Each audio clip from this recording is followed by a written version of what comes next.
Part 3 of my J4 report will teach us more about Maven, user interface development, and JOOQ.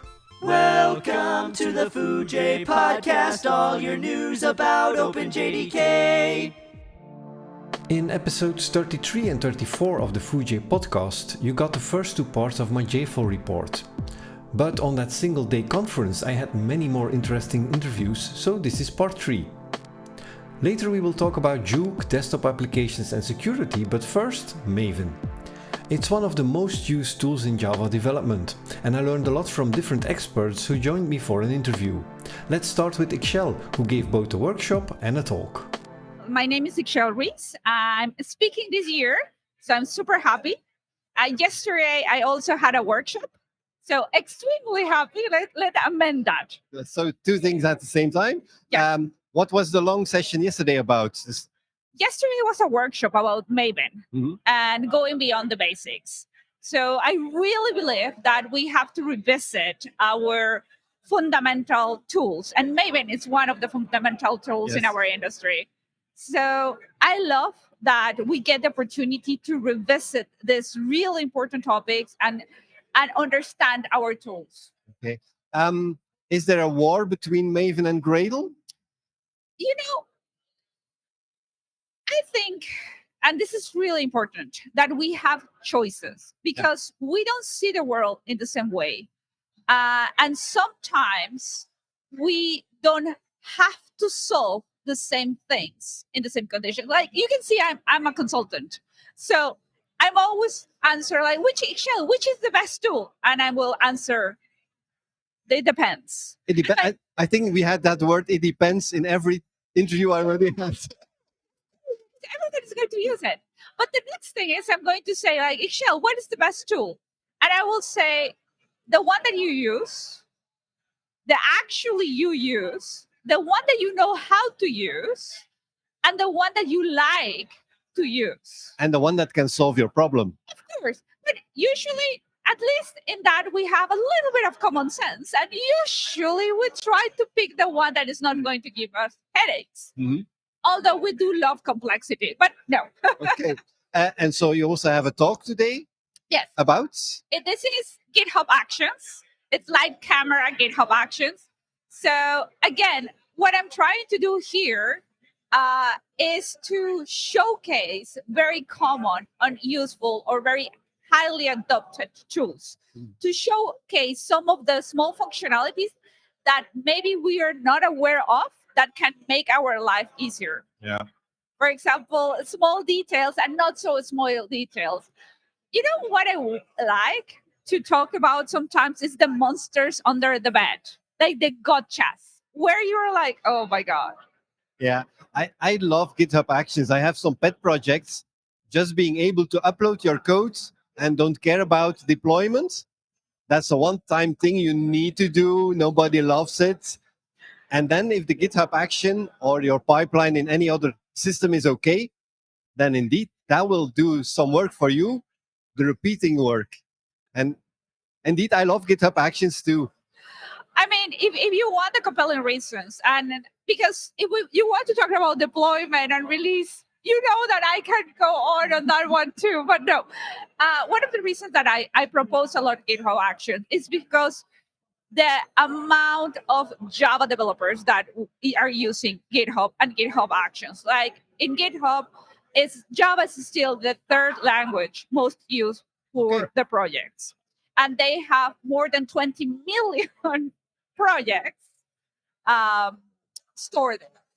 Okay, so that's another index we can use next to the Tyobe index. So Java is really used a lot. Exactly. It's the third programming language in GitHub. So the first one is going to be JavaScript, the second one is Python, and the third one is Java. Okay, good. Thank you for this short conversation. Have fun today. Yes, thank you. I think it's coffee time. Yes, I'm totally going to enjoy that. Okay, thank you. After the coffee break, I had a chance to talk further about Maven and open source contributions with Maarten. My name is Maarten Mulders. What am I doing here at JFOL? Well, JFOL is the Dutch Java conference. I am Dutch. It's a home match for me to be here. No questions. I mean, I should be here. I want to be here because here is where I meet speaker friends, colleagues, past colleagues, current colleagues, maybe future colleagues. Mhm. So I'm enjoying a day full of knowledge, experiences, memories, everything. Do you speak yourself today? Yes, I will be speaking at roughly 5 p.m. So I have still time to build up my nerves. Okay. And what is your talk about? I'm going to discuss open source citizenship, but mainly from the enterprise perspective this time. So it's not about people sitting in their attic at 9 p.m. in the Friday afternoon. This is about companies using open source. And well, then what? Is that all? Is it just your company using open source? Or are you going to give something back? Mhm. That's what it talks about. And I know that in your company where you work for, you are indeed collaborating and giving back to the community and Yeah. working on several open source projects. That's right. Yeah, that's partially where the talk comes from, but it's also deeper within. It's the strong feeling that if a company wants to be successful with open source, it's not only about consuming. It's about making sure that you understand the product you're using, and that you help nurture that product and that community by giving something back. Okay. And it doesn't have to be much, but every little bit helps. And what projects are you collaborating to? I myself am collaborating on Apache Maven. So I've been a committer for a couple of years, recently joined the project management committee as well. And I have a few colleagues that also do that on a more regular basis than myself, actually, because, well, time limits also apply within your work. But the great thing is I do get some company time to work on Apache Maven if necessary. And in that way help Apache Maven grow and improve over time. I think Maven is one of the most used tools within the Java community. How big is the community who is collaborating in the Maven project? Well, we just heard this morning that Gerrit said there's roughly 10 million Java developers in the world. Studies show that roughly 75% of them use Maven. So, well, you do the math, that's 7 to 8 million people using Maven. Using Maven? And now the question to you, how many people do you think work on Maven on a regular basis? How contribute to the open source project? I have no idea. I hope it are a few hundred, but probably not. I wish you were right. I think that the hardcore members, the people that put the most time in it, and I don't even count myself to them, by the way, is under 10, maybe 10 if you are being generous. That's 10 people working on a product used by millions. By millions. It's like that meme where you have a stacked blocks and then a little block below that is holding all the others up. Yeah, the guy in Nebraska, right? Yeah, the one single person maintaining that one little library that everyone is using. Everyone's using, indeed. Yeah, well, in a way, that if you purely look at the numbers, that's also how it works with Maven. And there are a few people that devote a lot of their time. There are more companies, by the way, that now do this and have people that actually put working time into working on Maven. The funny thing is, like, a couple of weeks ago, we did a Hacktoberfest event at Info Support. And I still remember that one of the participants said to me, wow, this was so inspiring. I always wanted to do this. But, you know, if I do this on Friday night in my attic, time is limited. I'm tired after a week of work. And now being able to work just 2 days with like-minded engineers or artists, as Sander calls them. Look at what I can achieve in just 2 days. It's amazing. I want to do this more often. Yeah. And that really made my day. Him being enthusiastic about, I want to do this. This is great. I have it in my talk is you can learn so much from an open source project. You can learn so much about how it's organized, what technology it's using. Like, for instance, if you look in OpenJDK itself, there is a whole history there of time zone records, for instance. Yes. So a source project can be a history book, and you can learn a lot from how other projects are managed and developed. Yep, absolutely. Yeah. How can people join, for instance, the Maven project? How does this work? How do I get involved into an open source project? Usually it's relatively simple. At least it should be relatively simple. That's what I strongly believe. The best way usually is to reach out in an issue tracker, or if a project has one, on a mailing list, and be a bit concrete. I'd like to work on this particular issue that I found. Maybe you discovered it yourself. Maybe you just found it in the issue tracker. How do I get started? Who can help me out? I think that's typically the best way. Many projects nowadays have up for grabs lists. They tag issues that they believe are relatively simple, don't require in-depth knowledge of the project to be present, that you already have it. But as we look at it in the Apache Maven project, if you have Java coding skills and problem-solving skills, you should be able to do these. And actually, one of my colleagues worked on such an item during that 2-day event.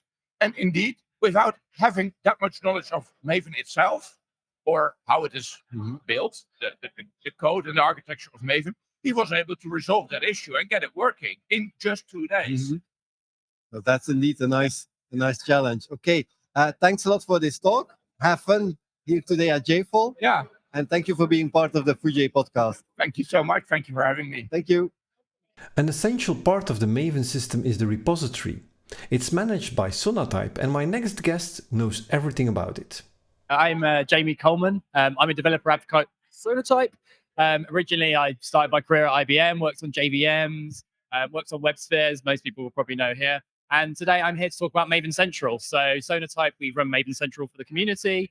We have done for the past 10 years. So part of my job is to go around and make people aware of what we're doing to increase security and help developers make better choices when they are downloading open source dependencies. So security in Java libraries? Yes. Yes. So, I mean, today we're consuming open source on a huge scale. If we go back, say, 20, 30 years, most of the applications we wrote ourselves. Whereas nowadays, 90% of our applications are borrowed code from someone else. We're downloading that code, which is amazing. I mean, it helps us focus on an innovation rather than, having to rewrite things that already exist or people have wrote before. But there comes problems with that because the bad people, the bad actors of the world, they're now targeting these open source projects to try and get vulnerabilities, malware inside. So what we're trying to do at Sonatype and with Maven Central is give developers better insight, I would say, into what they're downloading to help them make better choices. I know I just uploaded a new version of a library a few days ago. I got a report immediately from Sonatype. Awesome. That there was nothing found. Yeah, okay. What is it checking? So we do lots of different things. So firstly, everything that goes into Maven Central is scanned by our enterprise scanners. So what happens, first of all, is it'll get scanned, and AI and machine learning will do some scanning. And then if we're not sure, it'll go to our security research team. So we have a very big security research team whose job essentially is every day to go through line by line of code to make sure there's not anything bad in there. So what we're trying to do is provide people with kind of, if you're uploading something, kind of reports on the health of your project. Do we see any vulnerabilities, any bad patterns there to try and make your open source project more robust and generally score a little bit higher. I mean, OpenSSF created scorecards and things like that. So we want to inform people that are creating these open source projects and maintaining them, how to better maintain them to get those better scores. So developers can make better decisions and say, yes, I trust this open source project and I believe it'll be right it's not going to contain lots of vulnerabilities. And even if it does have a vulnerability, I have trust that they'll fix that project. So vulnerability later. It's amazing that all this stuff is free. Yeah. So I create a library whenever I want. This is my pet project. Yeah. I upload it. So for the rest of the lifetime, you are keeping a copy of it. Yes. Yep. So you are storing it somewhere. Yep. AWS generally. Not you, the company. Yeah. Who's paying for this? We do. So it's something we have run for the community from the beginning. So my boss, Brian Fox, he was one of the original Maven contributors. And he kind of one of the main people that set up Maven Central. Now, at the beginning, it was running in a computer underneath his desk, which was fine. As it's grown and it's grown more, obviously that's no longer feasible. So we run it on the cloud these days. But open source consumption is growing exponentially to the point, I think this year alone, or the first 7 months of this year, we had something like, it was 500 million or 500 billion downloads from Maven Central, whereas we only just hit 2 trillion downloads in total, I think, last year. So as you can see, we've already hit half of, like, a quarter of that this year alone. So it's growing, and of course the cost is getting bigger, but it's just something we do for Sonatype, just for the community, basically. But how do you make money out of this? Well, we don't. So Sonatype makes money. Again, we're in the security software supply chain business. So we have a suite of products that will scan your dependencies to make sure they haven't got vulnerabilities, give you insight into what versions you should move to. And of course, Sonatype started its life off as a repository. We were the first ever artifact repository in the world. So that was Nexus Repo.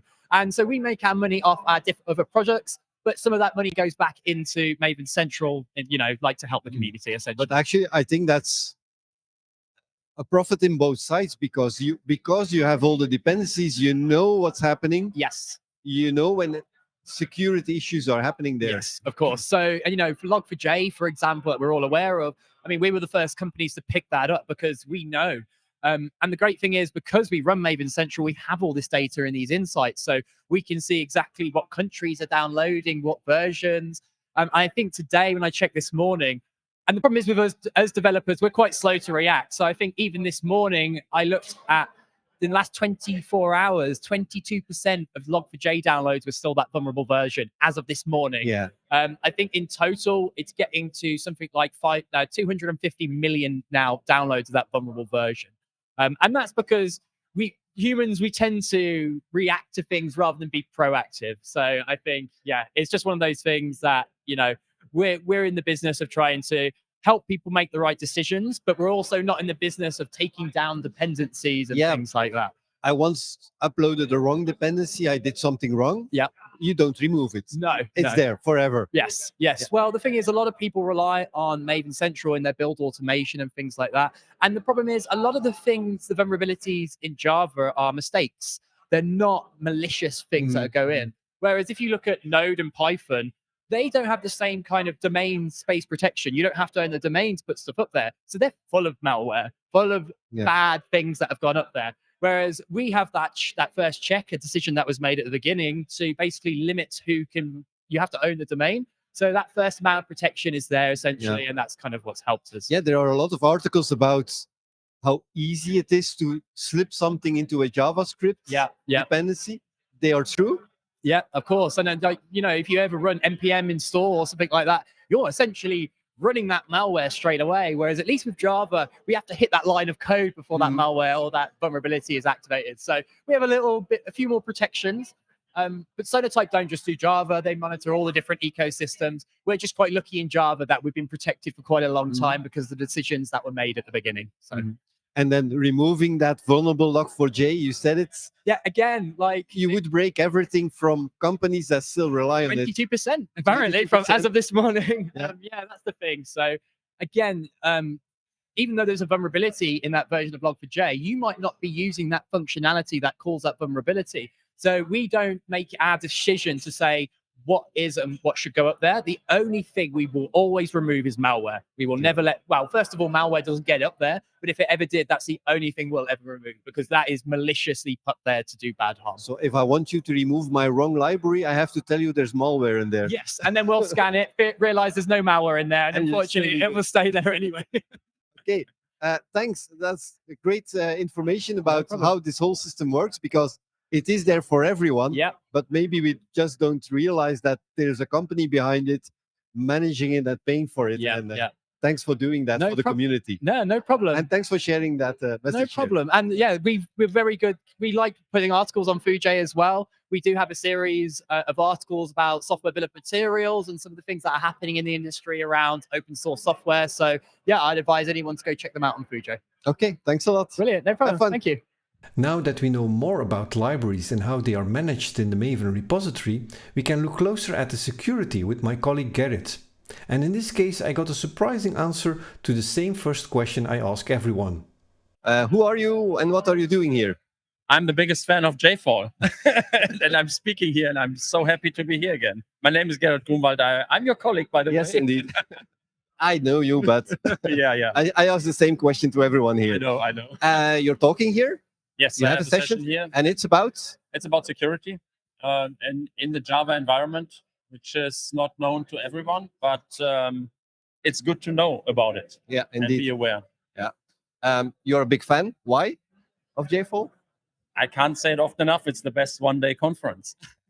It's packed. It's fully packed. Yeah, it's if you compare it to at the moment the biggest conference in the US, I think has 1,400 attendees, and this one is close to 2,000, as far as I know. It's about 1,800. Yeah, and it's one day. Yeah. Just think about it. Yeah. There are a lot of people. We are here in the entrance hall. Yeah. People are just It's streaming still it. arriving. Yeah, Yeah. It's amazing. You have your camera with you. Always. What is the goal of the camera? It's to take good shots of whatever. I have no idea. I always have it with me because you never know. You are an unofficial conference photographer. Well, sometimes, yeah. Yeah. I just like it. It's a good chance to take pictures of friends, and then I send it to them, and everybody's happy. You're, for me, known a lot for the JavaFX work you've done in the past. Is that still a thing nowadays? Well, that's a good question. I was at WJAX in Munich yesterday, and we had the same discussion. It is still, to my knowledge, used a lot internally in big companies. And there is a place in the Java environment for JavaFX. Unfortunately, nobody knows about it in the public. And then everybody says, it's dead. It's not. It's not dead. And it will live for quite some time. But I don't push it anymore. I did it for more than 10 years. But if I create something desktop stuff, I will usually use JavaFX because I know how to do it. And it's a really nice API still. Yeah, people who check your Twitter profile will see a lot of screenshots and releases continuously. Exactly. Do you ever sleep? Sometimes. Sometimes. Because this night you arrived from another conference. Yeah, it was a little bit tricky. So I arrived on 1 a.m. I was at home from Munich, and then at 4:30, 4:30 I woke up and left home at 5. So I just arrived at 8. You're one of those people for whom sleep is overrated. Yeah. I can sleep when I'm dead. Wait with that a bit longer. I will. And while we are at the subject of desktop applications with JavaFX, let's take a look at Swing, one of the other UI frameworks within the Java system. Hello, everybody. My name is Anthony Goubard. I've been Java developer for more than 25 years. So that's why I'm coming here. I live also not that far from here. So that's why for me, it's a conference of the year to go to. Is this, you're a regular visitor of JFall? Yeah, I've probably come to almost all of them. All 20? I guess almost all 20. Okay. Yeah. There are a lot of sessions. Which ones did you pick? Which ones do you want to join today? Yeah, I think the one that was most interesting for me so far are the one about software engineering and more about the concept of developing software and so on. You're a Java developer. What is your main task? What's your main stuff that you're building? Yeah, so at the moment, I'm a bit special Java developer. I'm on the desktop side, so not on the server side. I've switched to the desktop part, so mostly writing Swing applications. I have a big love for JavaFX. Let's have a competition. No. Why Swing? Why JavaFX? What's your view on this? Yeah, so I started writing Swing application in, I guess, 1998. Before it was even included in Java. So it's a long history in this case. And so Swing is included in Java. You have look and feels that make it also very easy to switch. And you can also, just at JavaFX, you can also extend components. You also have a lot of history on the internet when you need help to search for something. So that's why I stay with Swing because, there's nothing wrong with Swing. I think there's nothing wrong also with JavaFX. There's no other competition. There's people have the choice and they can choose whatever matches their requirements. Java for most people is something which runs on the backend server side. So not a lot of people use it for desktop applications. How do you see this evolvement going on? Like this Electron apps with JavaScript versus something which is built with Java?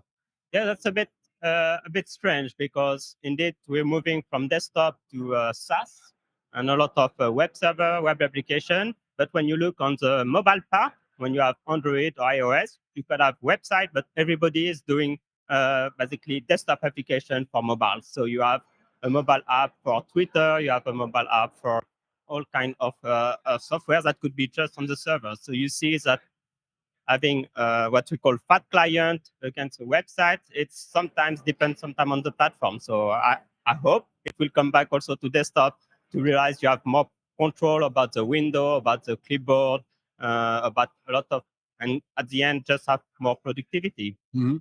I think one of the main advantages is also that you have Java running in your application. So that means you can do a lot of threading like stuff if you have complex applications. Is that something that you use as a benefit? Yeah, I think so. For example, I have an application which is a file manager, something that every developer use. I could not write this application as a web server part because your file are local, your browser don't have access that much to the files, and so on. So yeah. Yeah. So there you're taking advantage of the things which are in Java already. And you can bring them to desktop clients. Yeah, exactly. Yeah, Java have very nice library for managing files and so on. So that's using. Okay. Thanks a lot for this talk. Enjoy you. the day here at JFall. Yeah, enjoy also Foojay, very nice website. So look to the articles, especially today, because then one of my articles is in there today. Is there? Okay. Yes. Yeah, I didn't see what has been published today. So see one of my articles today. Okay, thank you for contributing to Foojay. Yeah, you're welcome. JavaFX and Swing are tools to make desktop user interfaces. But Java also allows you to create web user interfaces. Gijs shared some information about a few of those, HTMX and Thymeleaf. Hi, good morning. My name is Gijs Leussink. I'm just an attendee at JFall. And I come to see new people, people that I already know, and hopefully to get some new things from the sessions that I attend. Are there any sessions particularly that you're looking forward to? Yes, I saw from Martijn Dashorst that he's going to speak about HTMX. And I use it for a hobby project. I'm looking into it together with Thymeleaf and Micronaut to get a very small piece of software that I could throw away if I wanted to. Okay. But I want to keep it simple, like Sander Mak said in his talk this morning. Yeah, keep it simple. So you said a pet project. Are you one of those developers who just keeps on coding day and night? No, I'm not. I'm a bit... since I am an independent software developer, I like to educate myself in my spare time as well, because obviously I don't have a company that provides me these things. And I found some nice things and some people that want my software as well. Okay. In this case, it's for a hobby project that is modernizing a dialect dictionary, and it has to go online within some months. Okay, so you have some work to do. Yeah. Okay. HTMX, Thymeleaf, how do they compare? Are you using both? Well, first I am using Micronaut to provide me a backend and to parse the data source. Let's put it. And I saw that Micronaut has Micronaut views, which are back-end rendered views. Mm-hmm. And Thymeleaf is one of the possibilities to do that in. Mm-hmm. And online I saw a speaker that already did something with Spring Boot and Thymeleaf and HTMX. So I'm trying to combine that with Micronaut. Could that be Wim de Blower? Could that be Wim de Blower? I think so, yeah. Yeah. He's Belgian. Yeah, I saw him. Yeah. He's also the creator of some components. That, some libraries. He has a book about Thymeleaf. He's really an expert on this topic. Yeah. I don't think he's here today. That's a bit unfortunate. Yes. Are you a regular visitor of the JFall conference? Because this is a 20th edition. Have you been here 20 times? No, not 20 times. Like the one person in the room at the keynote. No, I think that I try to do it every year, but the past 12 years I attended, I think 80 or 90%. Okay, that's a lot. Yeah. Yeah, that's quite nice. And the attractive thing of JFall is to meet the people that you already know in this industry. Mhm. I worked for some contractors already, and all the people that you meet there, your colleagues in assignments, you meet them here again as well. Okay. Another Java web framework is Vaadin. Simon Martinelli is an expert on this topic, but at JFall he came to talk about another one, Hibernate versus JOOQ. I'm Simon Martinelli. I'm from Switzerland, and I will have a talk. It's called Do You Really Need Hibernate? And I will answer the question if you really need Hibernate or if there are some alternatives that may be a better fit for your application. And can you maybe already spoil a bit of the answer? Yeah, the point is there is a law. It's called Bedridge's Law, I think.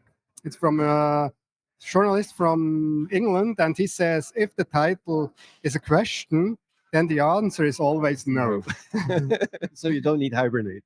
You don't need Hibernate. What's a better option? Yeah, it depends on the application type. But It depends. It depends. It depends. It depends. So now the option is learn SQL properly, and then you can do a lot of that in the database already. So you don't need to load data and transform it first, because the database already can do that. That's one thing. And the other thing, the database has a lot of features to offer that are hidden behind the norm mapper, for example. And I know it often people try to abstract the database layer because they want to change the database later, but no one does, more or less. Are we a bit spoiled as developer with a framework like Hibernate that we don't need to learn SQL? Yeah, probably. The point is also how young developers learn it. You know, for example, I'm also teaching at the university in Switzerland, and we're teaching Spring Boot. So what do? We start with services, then later on we use repositories, and we don't see even the database. If we don't turn on the SQL logging, we don't even see that SQL is executed by the code. And that's maybe the problem. We think, and when I learned Java like 25 years ago, people also tend to, we want to stay in objects. We don't care about persistent layer. It's just an implementation detail. But for most applications I'm involved, this is not an implementation detail because that's the purpose of the application, to store data in the database, right? So we should learn SQL a bit more. Yeah. And I mean, for Java developers, it became easier with the invention of Java Streams API in Java 8. Because before we tend to do like imperative style of programming, like for loops and while loops. And now we also have to do it declaratively. So it's a relatively easy step from something like stream, filter, map, collect to something like select from into whatever. Yeah, okay. I know that Hibernate and database is only one of your big interests. Vaadin is another one. Is there some Vaadin content today? I don't think so. No. I will show an application because I'm in a sports club in Switzerland. And we are organizing competitions for kids already for, I would say, 45 years or so. And in the beginning, we did that by hand, or they did that by hand. So there are like tables where you can look, he did like 3 meters long jump, and you can get the points, and you have to calculate the points. And when I started as a software engineer, I thought, that's not a good idea. We should do that with some software. Yeah, automate it, make it easier. And I did that in 1997. And now I migrated the application like 4 years ago to Vaadin. And this is my showcase project because there I can use the superpower of JOOQ, for example. It's called multiset. I can fetch nested structures with one single query.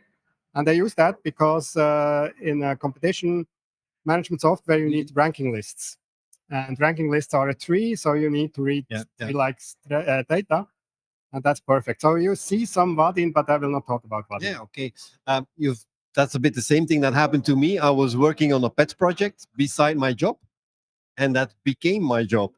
And I was writing about open source libraries, So I'm now doing that even more. Is that a bit the same thing that happened with you? You were interested in these technologies, Yeah, and now you're doing consultancy on these topics? that's exactly the point. So as I said, I started with a small pet project, 1997, and currently it's the fourth generation. So I constantly change it, and very often, if I'm in a more or less boring project, I need to do something new. Yeah. And so I can take this project and transform it to some new technology. That's exactly what I did with Vaadin. So I learned some more Vaadin with this small pet project, because there I can do whatever I want and how I want to do it. And this works very well, yeah. And how do you pick up these new technologies? Is that at a conference like this one today? It's very often at conferences, yes. But I also read magazines, like most of them are German, Java Spectrum or Java Magazine. You are also an author there. Yeah. I write for Java Spectrum sometimes. I'm organizing Java User Group in Bern, in Switzerland. And so there we have speakers from all over. Some of them, we prefer to have also speakers from our local community. Yeah. But as you may know, that's very hard to get them out of their comfort zone to talk about what they're doing in their daily job. But this gives a lot of inspiration, indeed. That's a nice topic. How do you inspire people to become a speaker? Being at a conference like this is really great, but it's a growing part. People can speak at JOOQ, but how do you convince them to try it, to do it for the first time? I was working for Swiss Railways for 13 years. And there we have had an internal software conference for Java. We still have that. It will take place in 2 weeks. And I'm every year invited as a honorary speakers, because I founded that conference also. And I always try to pick talks from there and bring it to the Java user group. And some really like that because they didn't even knew that they have the opportunity. Yeah. Because sometimes I think Swiss Java user group is very professional, and we have great speakers, so with a lot of experience. And if you're sitting in the audience and watching such a talk, it may scare you a bit, right? Because he does everything perfect and using, but my talk is not relevant, but that's not the case. Yeah. And so I always try, even if I work for customers, because I'm a consultant in Switzerland, I try to convince software developers that they should come to Java user group and have a talk about something that they're working on. Yeah, if people are interested to becoming a speaker, they should really just try it and contact the JOOQ. Yeah. I think that NL JOOQ is even organizing some boot camps to become a speaker. So we always welcome new speakers. That's the main message. Yeah, okay. Yes, we do the same. That's it for part 3 of my JFall review. Some keywords for the final part next week: collections, Jakarta, profiling and testing. Keep an eye on Foojay for future articles and podcasts about development and everything related to the Java world. Thanks for listening. Give me a foo, give me a J, give me the friends of OpenJDK.